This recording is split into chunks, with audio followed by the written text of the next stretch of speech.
South Commission in solving the socio-economic problem in Africa. My dear students, you have to make sure that at the end of our lesson of today, you are able to attempt this question. Of course, together with some other questions that you are going to find in your studies, in your examination, which are related to this topic. My students, let's now start with the non-aligned movement. First, let's see, what is this non-aligned movement? Non-aligned movement is a loose organization which was established in 1961. It was established in 1961 in Belgrade. It was established in 1961 in Belgrade, Yugoslavia. And, in the meeting which was hosted by the president of Yugoslavia of that time, who was called the Bronze Tito. And this conference of 1961, in fact, it was called after the conference which took place in 1955 at Bandung in Indonesia. Bandung in Indonesia. And this conference of Bandung, it was it was called the Afro-Asian Conference. And this is the conference that set the conditions which later came to establish the non-aligned movement. In this conference of 1961, about 25 countries had participated in the conference, and represented by the presidents or prime ministers, the head of the state or head of government. Africa was represented by 3 presidents. There was President of Egypt, Gamal Abdel Nasser. There was also President of Ghana, Dr. Kwame Nkrumah, and President of Guinea, Ahmed Sékou Touré. They were among people who attended the conference. But there was also Ahmed Sukarno of Indonesia.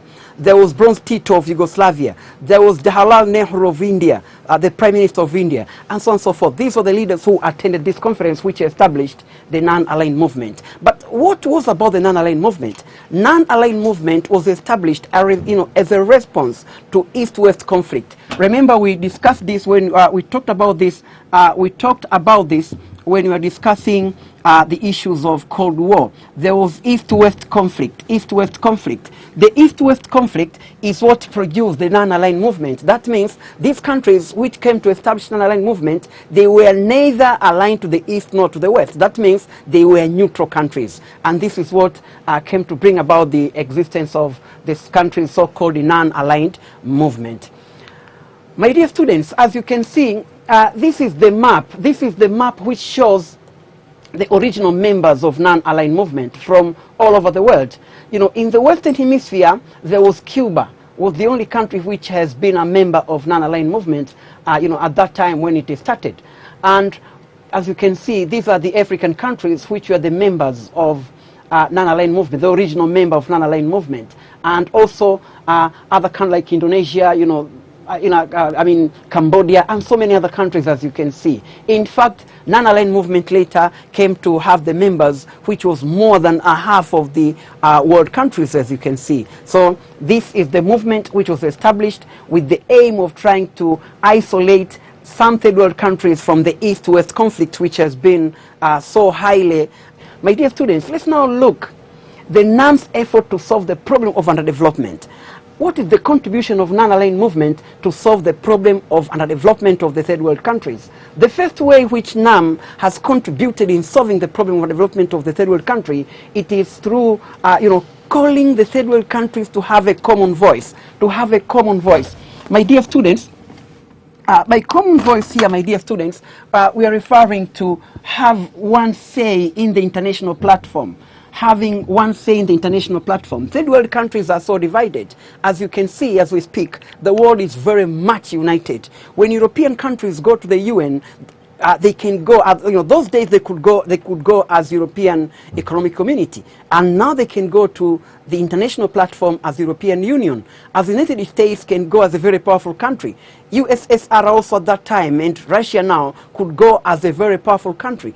But unfortunately, third world countries, they could go as the small countries with no voice and so on. So one of the objective, one of the very important contribution of NAM to solve the problem of underdevelopment of third world country, it was to make the third world countries go to the UN, go to the international discussions, to the different international platforms as one. That means they could go there as one. So one thing was to to give voices to the third world countries in the UN and its various agents. That was very important contribution of NAM. The second is that NAM fight against neocolonialism, neo-economic dependence and exploitation. Remember, we said earlier in this topic that among the things which has contributed much to underdevelopment of the third world country, it is neocolonialism. So non-aligned movement has dedicated in fighting against neocolonialism, fighting against neo-economic dependence, in fact, and exploitation. And we are going to see this in detail, that among things which were proposed by various leaders, including Fidel Castro, it is to call for total disengagement between the northern countries and the southern countries, developed countries and developing countries, because in that engagement, in that relations, there is nothing third world countries get but exploitation. They are exploited by the developed countries. So among things they wanted to do, it was to fight against neo-colonial economic independence and exploitation. That is the second. The third is to struggle for new international economic order. They wanted to get new international economic order, new international economic order. What does this new international economic order means? It means that the southern countries are complaining. In fact, they were complaining, and this is the complaints which exist even now, that the third world countries, they don't have a say in the international economic systems. Everything in the international economic systems is planned by the developed countries. So the third world countries want to have a new international economic order, which will give the third world countries a voice in the international organization like GATT, of course, which was later replaced, General Agreement on Trade and Tariff, which was later replaced by WTO, World Trade Organizations. The third world countries have no voices in deciding about the international trade. They don't have a say in the United Nations, and so on and so forth. So among other things, they wanted, they maintained the struggle for international economic order through North-South dialogue. They wanted to get chances in the international economic order, but that will be obtained through North-South dialogue, the dialogue between the northern countries and the southern countries, the developed countries and the developing countries. But of course, we are going to see that after that has failed, they turn and introduce what is called a South-South cooperation. That means the southern countries now, they can speak on their own and they build up, and they build themselves as a bloc and have a voice of her own. And that's exactly what happened. So this is the third contribution of NAM to solve the problem of underdevelopment of the third world countries. The fourth is formation of South-South Commission and its role in facilitating South-South cooperation. This is also another very important contribution. South-South Commission was formed. South-South Commission was formed in 1986 in Zambia, in Lusaka, Zambia. And in fact, after it was formed, the former president of Tanzania, Mwalimu Julius Kambarage Nyerere, was appointed to become a chairperson of that South-South Commission. And the later South-South Commission has proposed the South-South cooperation. Remember, South-South Commission was formed after the failure of North-South dialogue. Remember, North-South dialogue was was conducted, and after the proposal which was given out by by the Brandt report, the report which was prepared and written by Willy Brandt, the former Chancellor of West Germany. So what came up with then, it was the formation of South-South Commission in Zambia. This was formed in Zambia during the Non-Aligned Movement Conference of Lusaka in 1986. My dear students, another contribution of NAM to development of to solve the problem of underdevelopment of third world country, my dear students, is that it encouraged the formation of regional organization and integration schemes. It encouraged third world countries to form regional organization.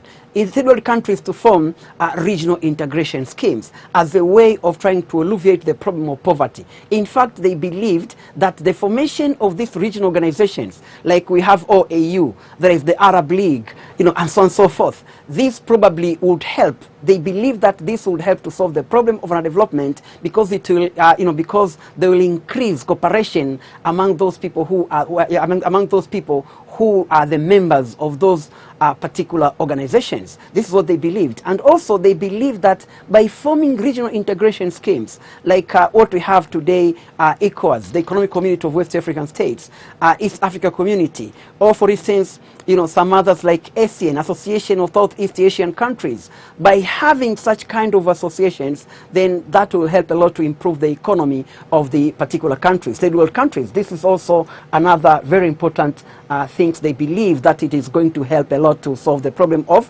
underdevelopment. My dear students, the last point to this is to eradicate all form of colonialism in the world by bringing the majority rule in South Africa, to eradicate all forms of colonialism. They wanted to eradicate all form of colonialism. Remember, among the obstacles to development of third world country, it is colonialism, because colonialism cannot bring development to a country which is under colonial rule. What colonialism can do to that particular country, it is to exploit, exploit, and exploit, nothing else. So they wanted also to bring development to those third world countries which were under colonialism by first supporting decolonization of those countries. And my dear students, as you can see, this has played a very major role in bringing the majority rule in South Africa. Or for instance, the independence of Angola and Mozambique. It has so much contributed by the role played by Cuba. Remember, Cuba as the member of non-aligned movement, they gave material, moral, and even they took some troops to go to fight in Angola, Mozambique, and Namibia. And that facilitated the independence of these countries. So this is another very important contribution of non-aligned movement to, to solve the problem of underdevelopment. My dear students, this is another point. Of course, NAM called for total disarmament.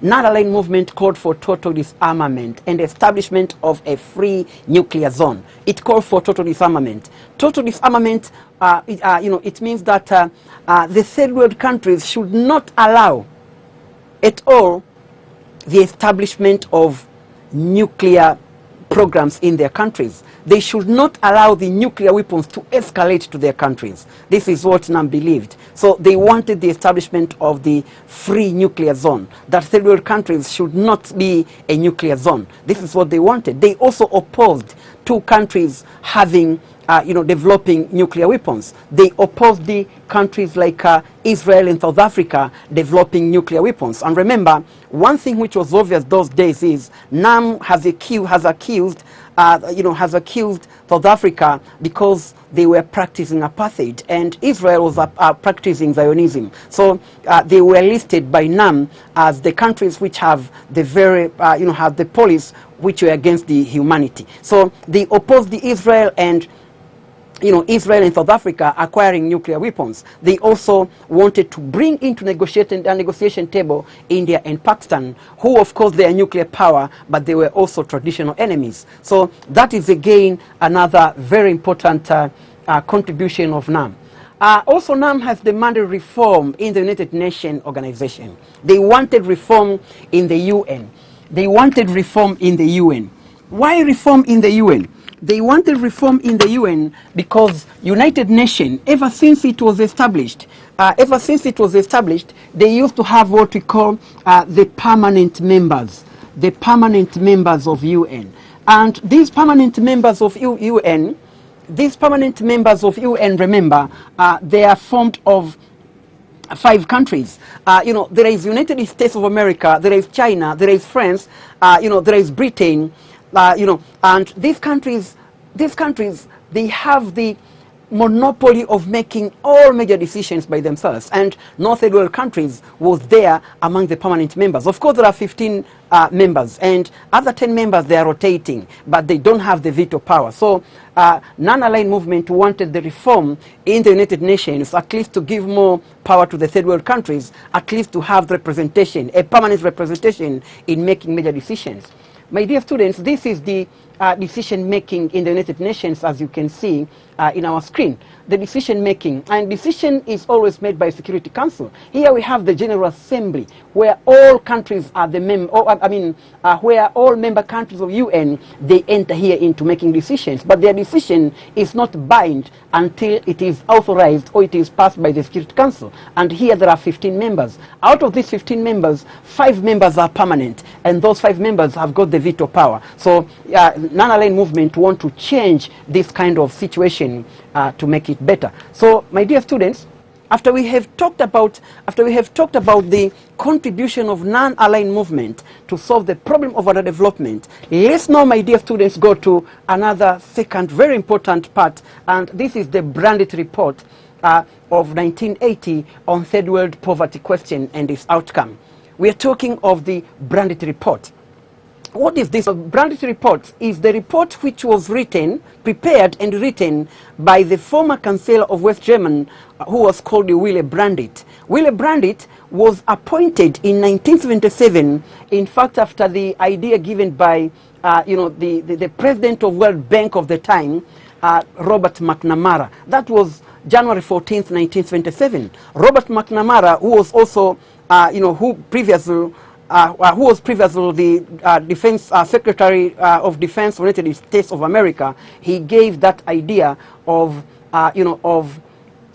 establishing a commission of experienced people trying to look about this, this problem of poverty and the gap of, the gap between northern countries and southern countries. So the Brandt report, therefore, is the report written by independent commission, first chaired by Willy Brandt, the former Chancellor of West Germany, as I've said, and there were so many members. Among them, my dear students, was Amir Jamal, who was the former finance minister of Tanzania, was among the important people who made that commission. And the Brandt report came up with what is called the Brandt line. Brandt line, as we shall come to see, in fact, it divided.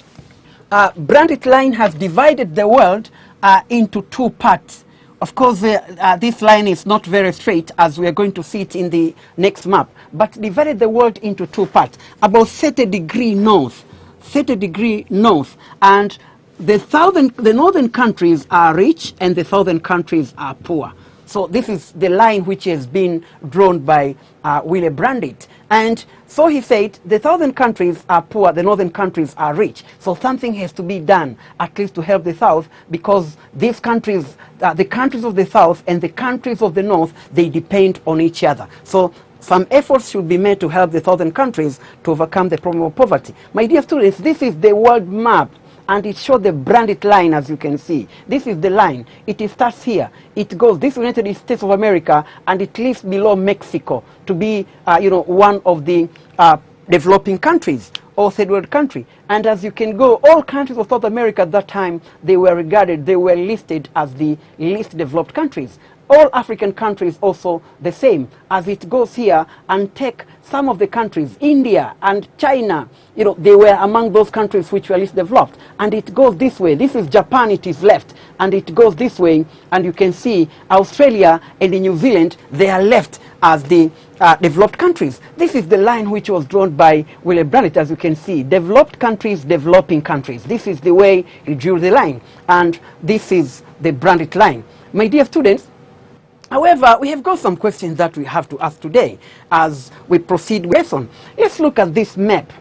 Let's look at this map and ask yourself, is the Brandt line as he drew it valid today?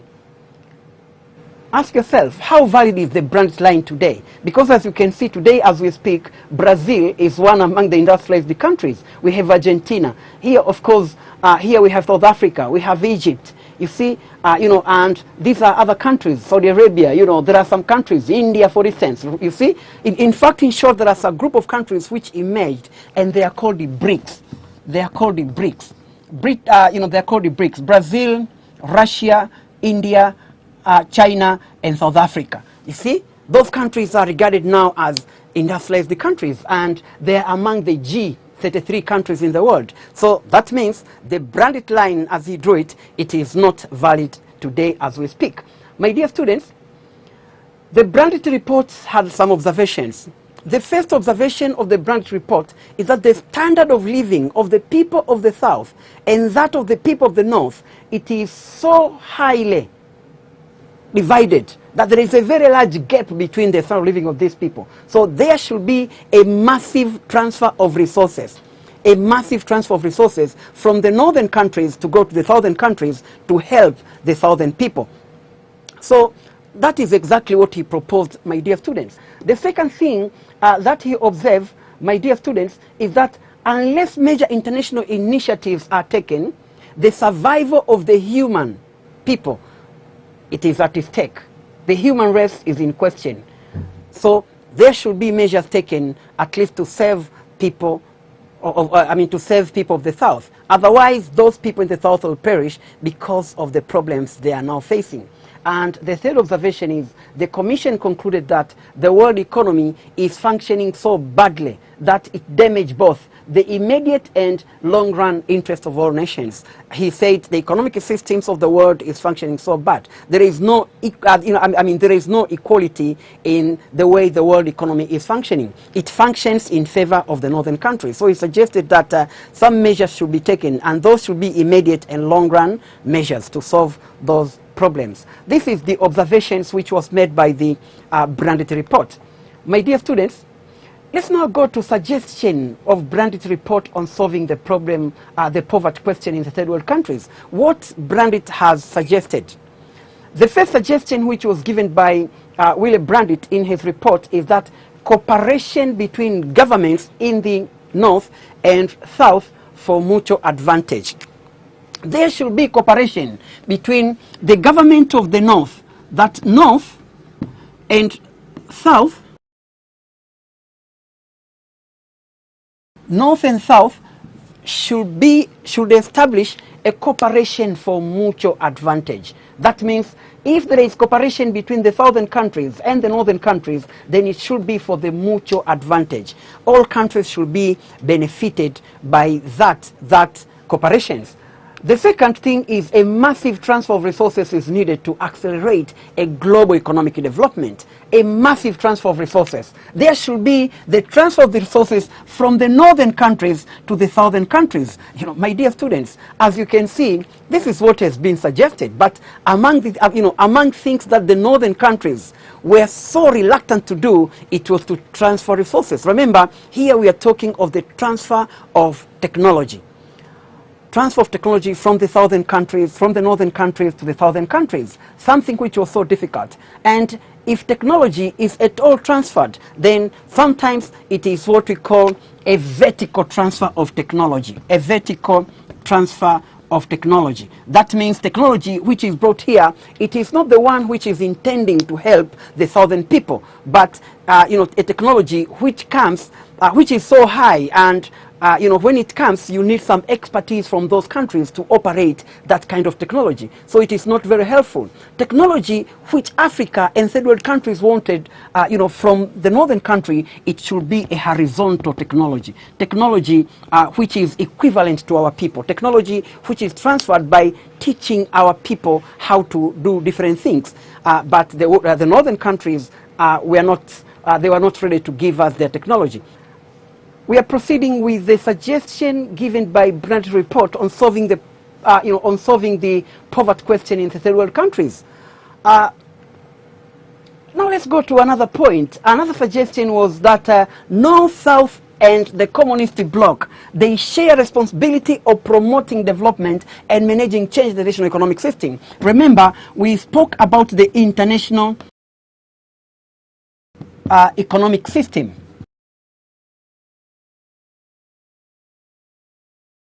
That the way it was functioning, according to Brandt's report, it was not functioning well. It was functioning in favor of the northern countries. So, among things proposed is that there should be changes in the international economic system, and that will be made possible by the cooperation between the, the northern countries, the communist bloc, and the southern countries. Here there are some differences, my dear students, that you'll have to note. The northern countries here are referring to developed countries. By northern countries, north means developed countries. Developed countries. And the south means developing countries. And the communist bloc, of course, you know the communist countries. The communist bloc, here, of course, we are referring to the second world countries. Second world countries. That means they don't fall under the category of third world. They don't fall under the category of first world. They fall under the category of second world. That's why Brandt report has suggested that the northern countries, the southern countries, with the communist bloc, they have to cooperate together to change the international economic system. Remember, this is exactly like what we saw in our discussion about NAM, when they suggested for the introduction of new international economic order. And the Brandt report as well also suggested for the change, managing change in the international economic system. Something, again, as we can see, which is so difficult because of the fact that the Western countries, the developed countries, they are so highly benefited by the existing economic system, which is pure and typical exploitative.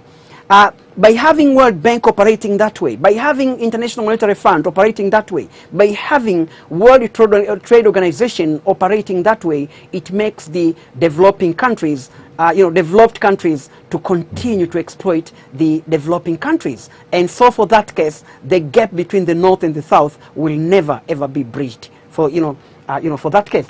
My dear students, another suggestion which was given by the Brandt report on solving the problem of underdevelopment of third world country is proposing countries to exercise a greater voice, that developing countries to exercise a greater voice and management of international economic system, to exercise a greater voice. My dear students, as you can see, what has been suggested here does not differ much from what has been suggested by the non-aligned movement, that there should be, the developing countries should have a greater voice in the management of the international economic system. This is in General Agreement on Trade and Tariff, or WTO. But then the problem is the same as what we have said. It is not easy as what Brandt's report has proposed.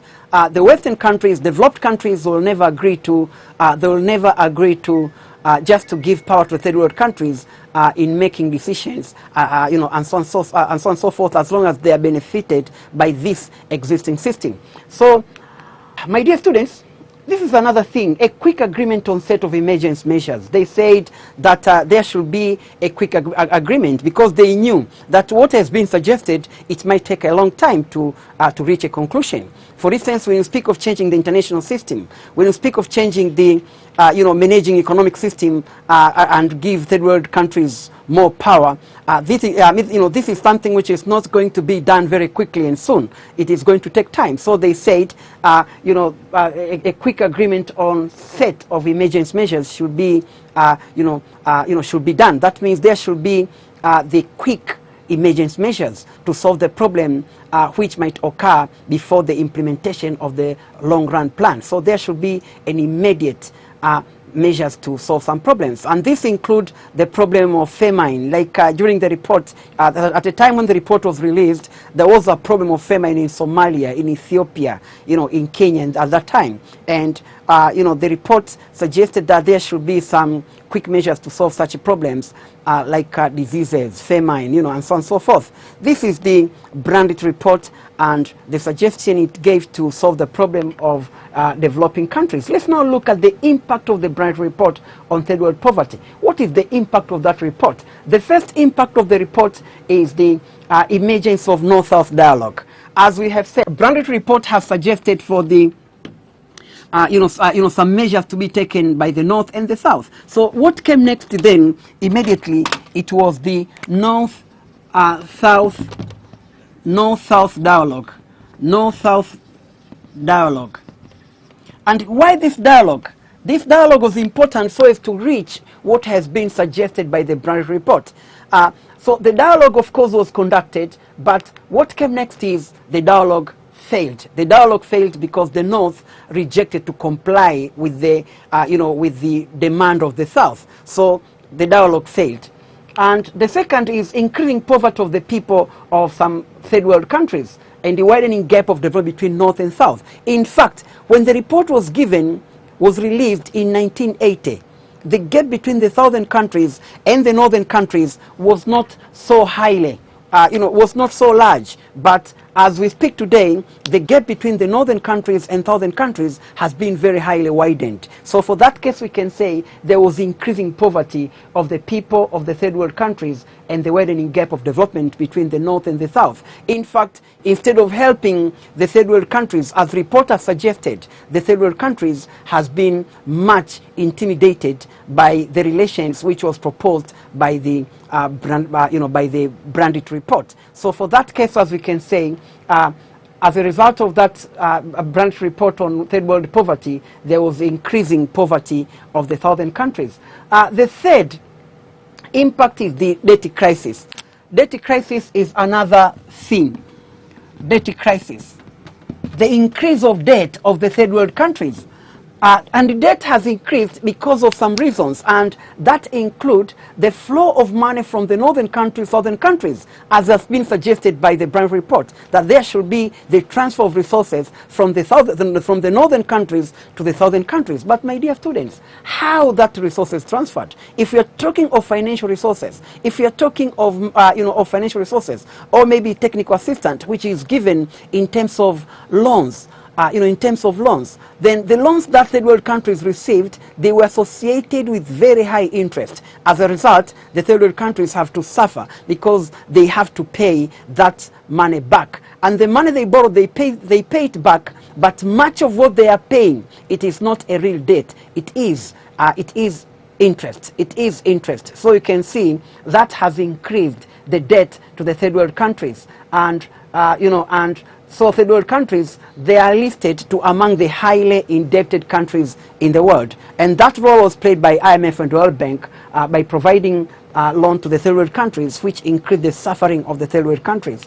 Another point here is, another impact is increasing hunger and famine. There was increase of hunger and famine among the third world countries because more concentration was put in production of raw materials, as suggested by the Brand report, that the southern countries depend on the north as the north depend on the southern countries. The southern countries are the producers of raw materials, so they have to produce raw materials to feed the northern countries' industries. But the northern countries should produce industrial goods and supply them to the southern countries. So by concentrating in production of cashew crops, it made some countries not to put their effort in production of food, and the result of that, it was famine among the third world countries. So that is another very important thing. Okay, my dear students, now at least you have seen, we have come to look at the impact of the Brand report, and that is the end of our discussions on the issue of Brand report. Let's now go to South-South Commission and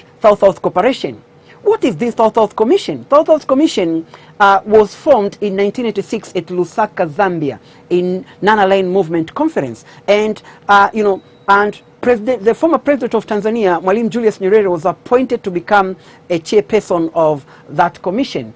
This was an alternative after the failure of North-South Dialogue. The failure of North-South Dialogue made the third world countries to think of establishing their own initiative to solve the problem of underdevelopment. In the other hand, they said, after the failure of North-South Dialogue, they could not just sit back and relax and do nothing. No, they have to do something. And what they decided to do is that non-aligned movement decided to form a commission which will go through and look at the way they can do to solve the problem of underdevelopment. And that commission came with the formation of the South-South Cooperation, that the southern countries, as you can see, that the southern countries, now they have to establish their own cooperation. And this, remember, was the idea which was formally given by Fidel Castro, who called for total disengagement between the northern countries and southern countries. However, this was not to be implemented that way. This means that the southern countries will now join together and have their own cooperation. And if they want to cooperate with the north, then they'll go to do that as a bloc. This is what has been agreed. My dear students, let's now look at what South wanted from the north. What South wanted from the North was very simple. One, they wanted the favorable terms of trade. That means they wanted equal trade. They wanted some reform in the in the General Agreement on Trade and Tariff, which was later changed to become the World Trade Organizations. They wanted, they were against the bad monetary system and regulations. The Western countries were the one who were, Western countries were the one who were valuing the currency of the third world countries. So third world countries' money were always facing devaluation as the Western countries wish, as developed countries wish. So they wanted that, that kind of system to be changed. To allow appropriate transfer of technology. They also wanted appropriate transfer of technology. Technology to be transferred appropriate. Remember, I say appropriate because you might get a technology from the northern countries, but it's not appropriate. As we said, there are two ways of transferring technology. It can be vertical or horizontal. What is more preferable here is horizontal transfer of technology and not vertical. And another thing is to allow sufficient flow of financial aid and loans, to get more financial aid and loans. Because if you look back to after the Brandit report was released, then the financial aid and loans from the northern countries, in fact, from countries like Britain, has decreased. So they want sufficient flow of financial aid and loans.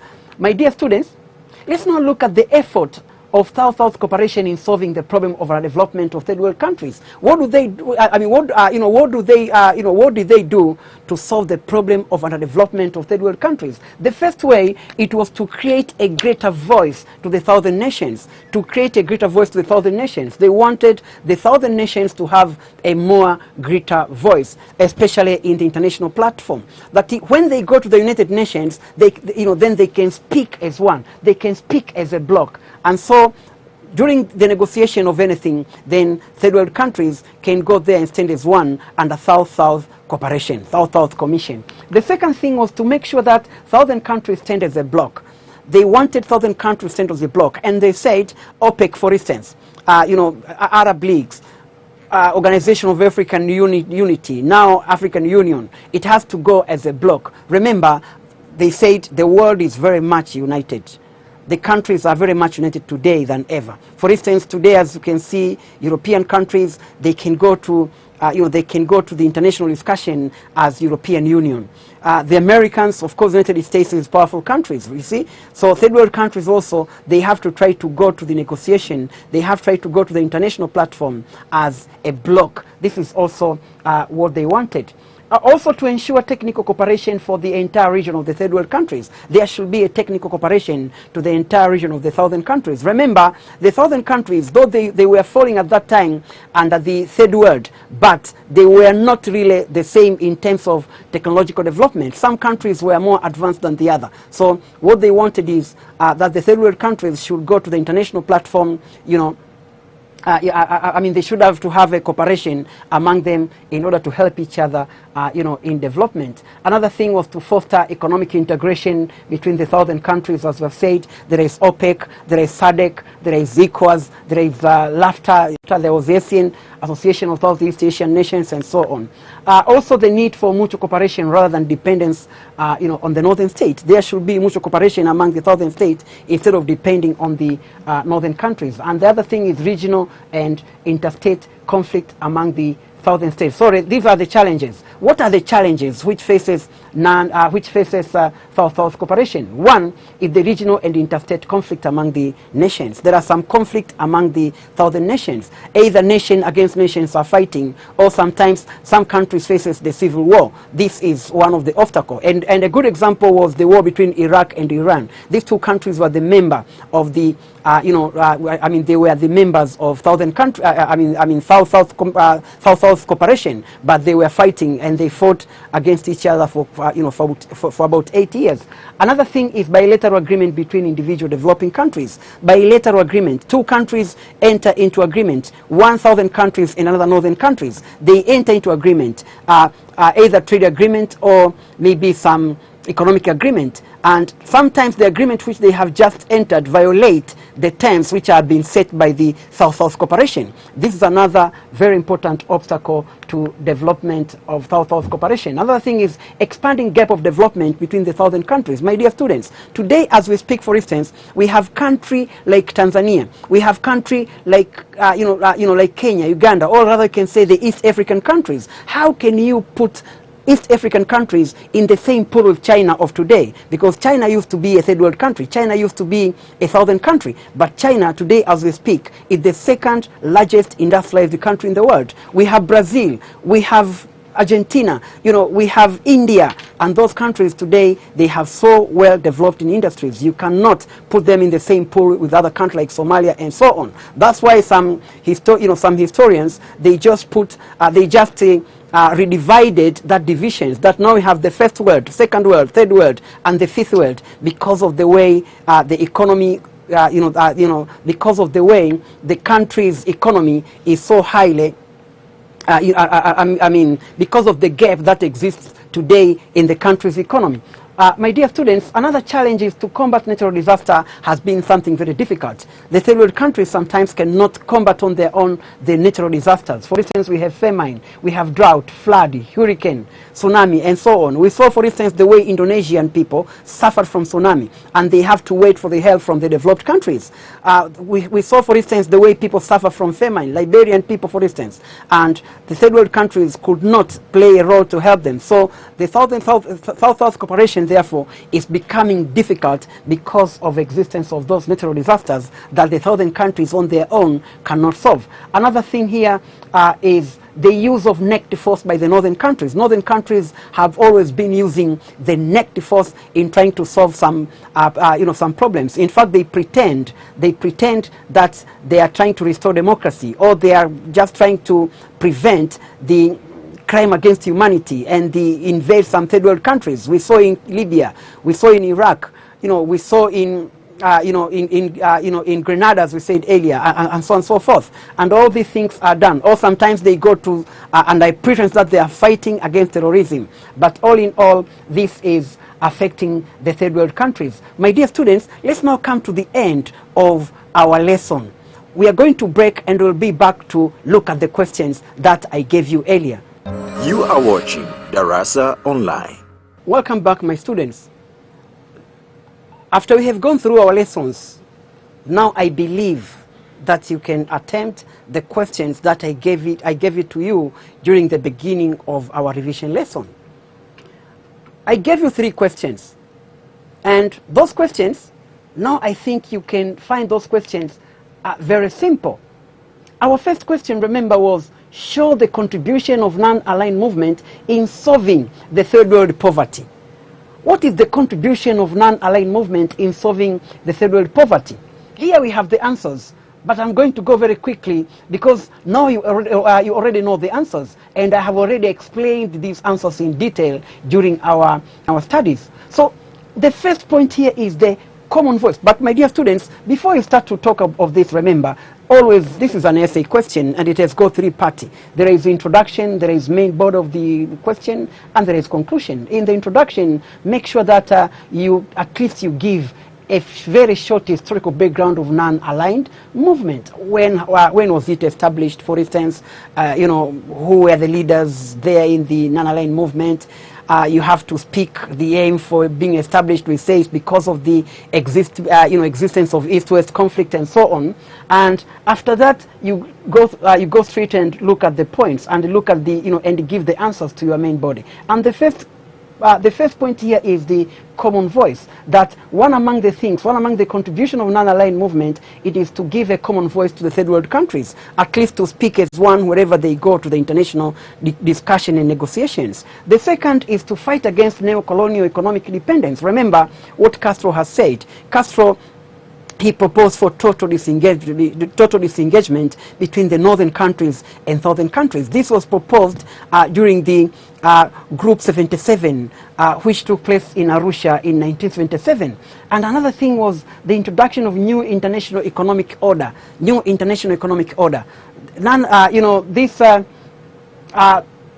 world countries, non-aligned movement wanted the introduction of new international economic order. That means the existing international economic order, it was operating in favor of the northern countries. So they wanted the introduction of new international economic order, which will be functioning for the mutual benefit of both northern countries and southern countries. So this was to call for negotiations to bring up the equality in economic, in economic systems, to reform different international organizations and so on. Another thing was the formation of South-South dialogue, which was later followed by the South-South Commission. This is another contribution of the non-aligned movement. Remember, it is non-aligned movement which proposed for the formation of the South-South dialogue. Remember, we said that proposal was given out at Lusaka, Zambia, in 1986, and appointed Mwalimu Julius Kambarage Nyerere to become the chairperson of that. Of that commission. Another thing is the formation of regional organization and integration. This, of course, we discussed already in detail. Eradicate of all forms of colonialism, and also establishment of nuclear-free zones. Remember, among things which affect development of human being is the spread of these nuclear weapons. We said earlier, especially not only that a lot of money is spent, but also during the testing of those nuclear weapons, people are affected, also living organisms affected, and so on and so forth. So that is another very important contribution of non-aligned movement to in solving the problem of third world countries. And the last thing is the demand of the reform in the United Nations. These are the points which shows the contribution of non-aligned movement in solving the third world solving the third world poverty. My dear students, after this, of course, you are going to have conclusion, and conclusion is anything relevant. That means you'll have to show, and probably most important, you will have to explain the probably very short about the how do you see the non-aligned movement today? Is it is it still relevant? Because it was established at least to fight for to disengage third world countries from the East-West conflict. East-West conflict which is no longer. So you'll have to see the validity of non-aligned movement today as we speak. The second question, my dear students, is assess recommendations of the Brandit report of 1980 in solving the third world poverty. Again, we have gone through this, and the answers here, as you can see: cooperation between North and South for mutual advantage, promoting and managing changes. Promoting and managing change of economic system, massive transfer of resources, developing countries should have a greater voice in the international issue, and taking some emergency measures to solve the immediate crisis. And finally, what has been proposed, taking some emergency measures to solve the immediate crisis, and so on. So, my dear students, this is the second question. The third and last question is, evaluate effort of South-South Commission in solving the problem of in solving problems in Africa. How South-South Commission has played, what part has been played so far by South-South Commission in solving the socio-economic problem in Africa. One, of course, we have said in the non-aligned movement, in fact, the points look very much the same: to create one voice, as we've said it, stand as a bloc, technical cooperation for an entire region, foster economic development, also mutual cooperation rather than dependence of the northern countries, and also provision of soft loans from the advanced southern countries. As I said, southern countries are not of the same level. Some are advanced and others are not. For instance, Brazil, India, China, they can give to other developing countries some soft loans to help them to develop and so on. My dear students, now we have finished the we have finished to look at our questions. Now I think you know the answers, and you can answer other questions which look similar. But before we end our discussions, my dear students, I'd like at least to go back and look at the Tanzania's effort, because after President John Pombe Magufuli came to power as the president of Tanzania, he has tried his best to solve some problems. In trying to solve the problems, as we have seen earlier in this topic, that some efforts have been made so far to solve the problem of underdevelopment in third world countries, Tanzania being one of them. Let's look what effort has been made so far. Let's look about fighting corruption. Tanzania has dedicated in fighting against corruption as one of the problems which affect third world countries so much. And of course, several cases has been opened, and and some people have been taken to trial, and others has been prosecuted. Also, creation of independent economy. We are trying. The government is trying a lot, at least to to generate money through collection of taxes, the money from internal resources, to avoid the economic dependence from the developed countries. Another thing is encouraging industrialization.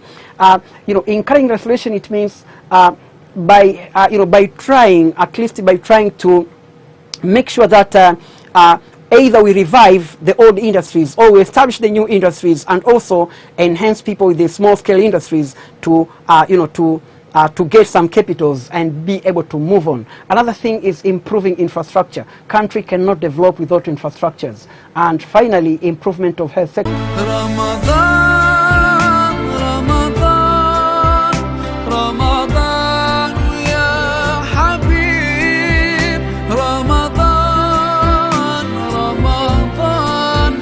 ليتك دوما قريب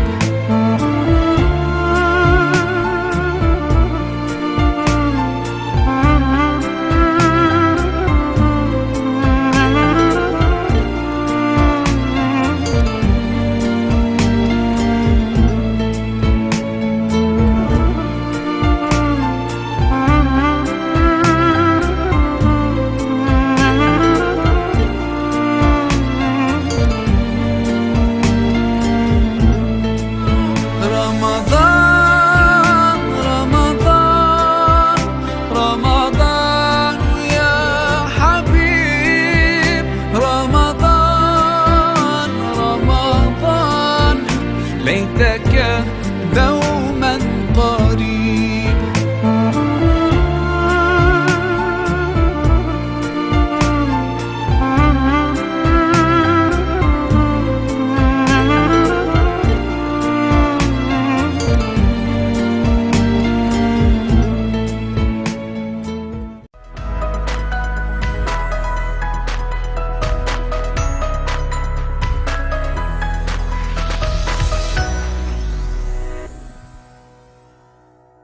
The Mboni Show imedhaminiwa na Serengeti Lager.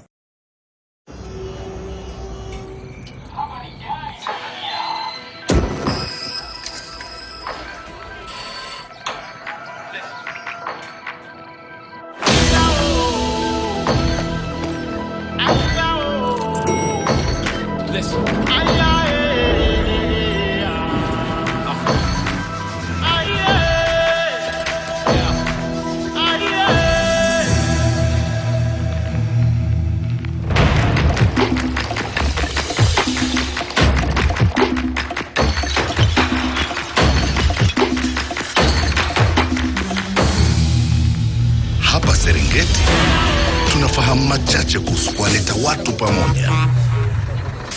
Tunafanya hivi kila siku.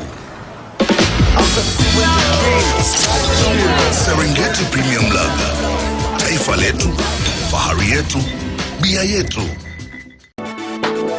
Bunny Talk Show, Bunny Talk Show, Bunny Talk Show, Bunny Talk Show, Bunny Talk Show, Bunny Talk Show. Karibu katika The Mboni Show. Kama ambavyo unaniona nina furaha, tabasamu haliniishi. This is 2020, alhamdulillah. Na unajua hakuna raha, nimesema bado niko Zanzibar. Zanzibar raha, niko hapa. Kama unavyoona niko uwani Kibarazani. Hapa ni Kibarazani.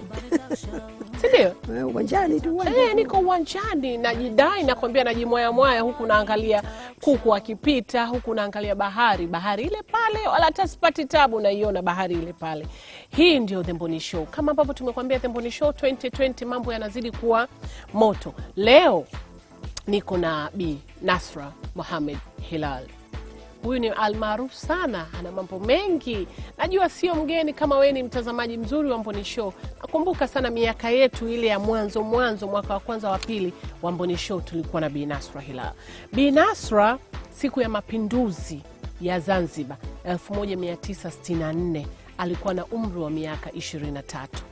Meaning kwamba sio mwenzako, sio mwenzetu. Kumbuka alikuwa na miaka mingapi? 23. Bi Nasra anafahamu mambo mengi sana kabla na baada ya mapinduzi Zanzibar. Bi Nasra ambaye ni mwenyekiti wa board ya ZBC, Zanzibar Broadcasting Commission. Leo nimejitahidi kutaja maneno vizuri Kiingereza, Kizungu. Na pia ni mwenyekiti wa taasisi ya mwanaharakati Binti Siti bin Saad. Tunamuita bibi huyu. Huyu mimi sijui ni kitukuu.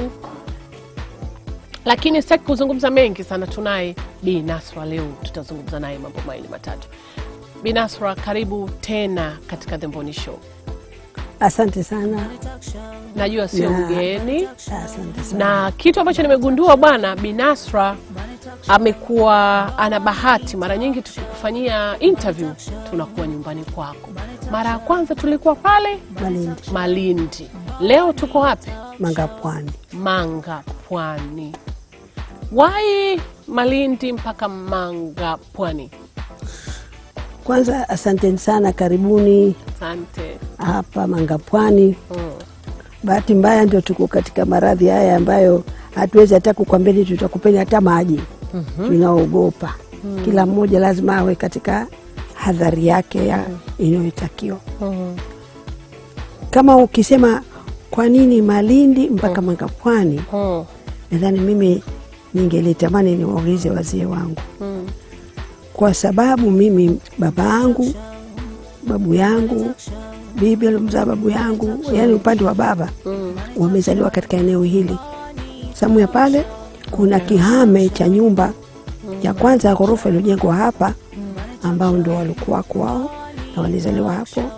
Na nyuma hapo kuna makaburi ambayo ndio walikozikwa toka enzi hizo. Wakati ule ambapo bado hakuna njia ya gari, walikuwa wanakuja kupitia huku pwani. Na ningependa alafu ukishuka pale mtakuta vibaraza ambavyo vilikitupika toka enzi hizo kwa kushukia pwani.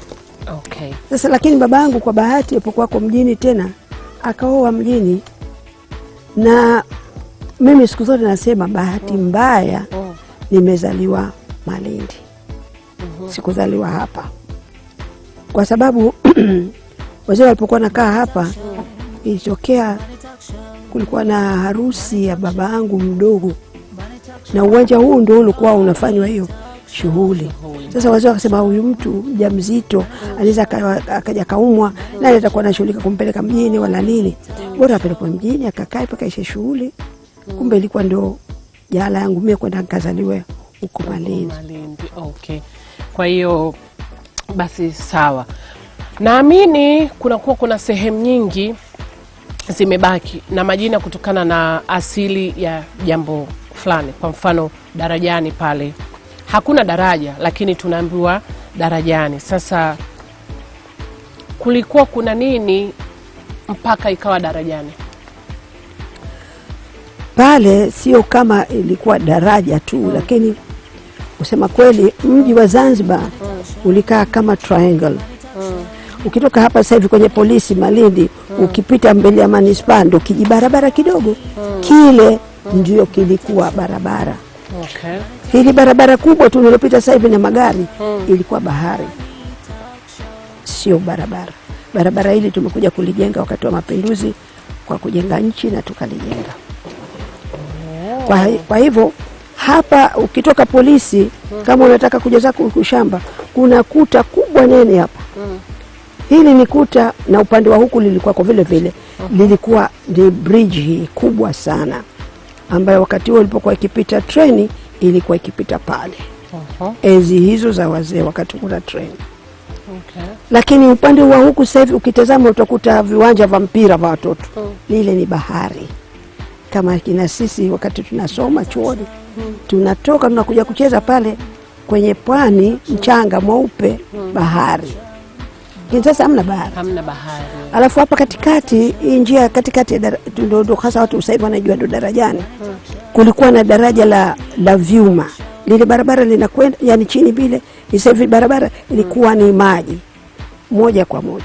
Na jingine ilikuwa kwa Mkonazini pale karibia kwenye kanisa. Pale ilikuwa kwa daraja la 3. Kwa hivyo hapa yote yalikuwa ni madaraja, na hii barabara tunaoita sasa hivi inayopita moja kwa moja mpaka Pwani Kizingo ilikuwa ni bahari kote. Vipi na hili jina la mji mkongwe limetokana na nini? Mimi kusema la kweli hata nashangaa kwa nini tunalita mji mkuu mpya uko wapi? Huu ulikuwa ukiitwa mji, hasa ulikuwa ndo Zanzibar town. Ndio mji. Na kwa wakati ule ukiitwa mji wa nyumba za mawe, ukiitwa mji wa Stone Town. Lakini baada ya mapinduzi, na huu ndio mji uliokuwa toka asli. Kwanza ulikuwa mji ukiitwa wavuvi. Pale palipokuwa sasa hivi pana Beit la Jaibu, ilikuwa kuna sikia zama hizo ndio ilikuwa palace ya huyo mfalme wa kienyeji Mwana Fatima. Aliondoshwa na Baraka ndio ikajengwa Beit la Jaibu. Kwa hivyo ule mji ulikuwa toka zamani uko pale kama ni mji hasa. Lakini hata Wareno walijenga ile ngome Kongo, walijenga Wareno kwa sababu ule ndio ulikuwa mji.